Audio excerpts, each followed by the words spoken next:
Shalom saudaraku yang dikasihi Tuhan. Sesungguhnya apa yang terjadi,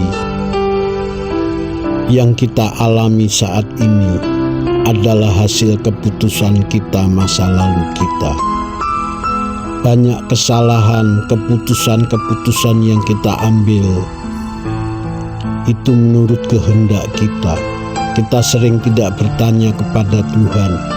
Segala keputusan, keinginan kita di dalam menjalani hidup ini.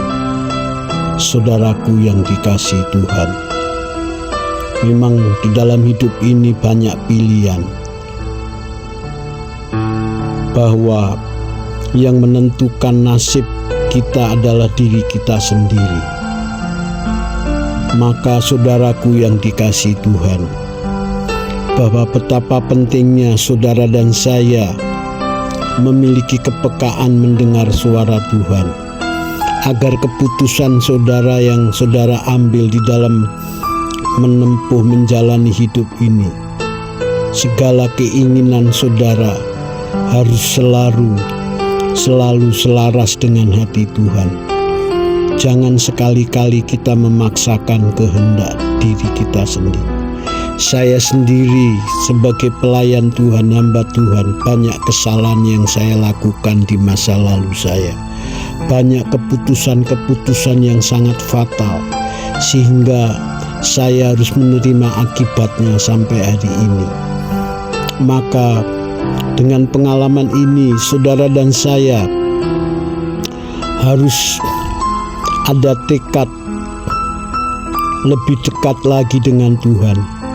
Ada tekad memiliki pergaulan intim dengan Tuhan. Segala ruang gerak hidup saudara, segala keputusan, keinginan saudara harus bertanya kepada Tuhan. Karena Tuhan Yesus itu tidak pernah berubah dari dahulu sampai sekarang. Kalau di perjanjian lama, Daud itu berkomunikasi dengan Tuhan. Selalu tindakannya, Daud selalu bertanya kepada Tuhan. Tokoh-tokoh Alkitab, tokoh-tokoh iman di dalam Alkitab di perjanjian lama, mereka adalah orang-orang yang memiliki pergaulan intim dengan Tuhan, orang-orang yang memiliki pergaulan karib dengan Tuhan. Baik Nuh, Abraham, Ishak, baik Yusuf, mereka memiliki komunikasi dengan Tuhan. Bukan berarti orang-orang yang memiliki pergaulan karib dengan pribadi Tuhan dibebaskan dari masalah. Masalah akan tetap ada selama saudara dan saya masih menjalani hidup ini. Karena masalah-masalah, kejadian-kejadian hidup yang kita alami ini dipakai Tuhan agar kita bisa mendengar suara Tuhan. Kadang Tuhan berbicara melalui masalah-masalah hidup yang kita alami. Kejadian-kejadian hidup yang kita alami dipakai Tuhan agar kita mengerti maksud Tuhan. Saya sendiri sering mengabaikan ini, saudara.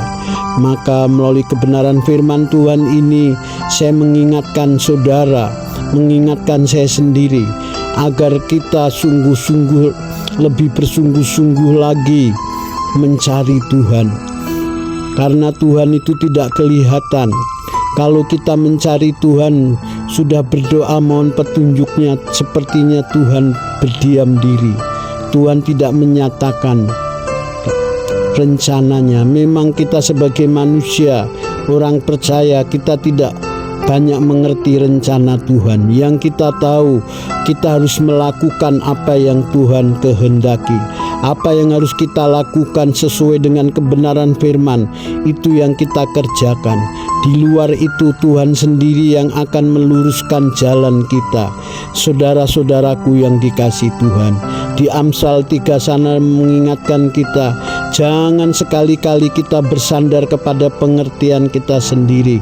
Jangan sekali-kali kita merasa diri kita bijak, merasa diri kita pintar, bahwa kita sebagai orang percaya, umat pilihan Tuhan, agar tindakan saudara tidak salah, keputusan-keputusan yang kita ambil tidak salah, harus kita tanyakan kepada Tuhan, karena pribadi Tuhan itu pribadi yang nyata, pribadi yang hidup, tidak pernah berubah dari dahulu sampai sekarang dan sampai selama-lamanya. Tuhan akan menyatakan diri, akan memperlihatkan diri kepada orang yang sungguh-sungguh mencari Dia. Karena itu janji Tuhan, saudaraku yang dikasihi Tuhan, bahwa dunia yang kita tempati bukan bertambah baik, akan bertambah jahat, saudara.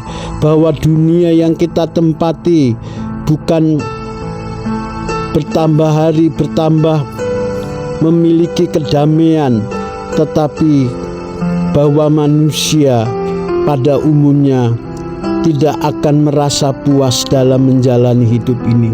Manusia akan terus disibukkan oleh perkara-perkara fana. Manusia akan dituntut oleh kebutuhan hidup yang silih berganti, tidak pernah merasa cukup sampai kita dipanggil Tuhan. Makanya dengan kejadian-kejadian hidup, tekanan-tekanan hidup, tuntutan hidup yang begitu berat,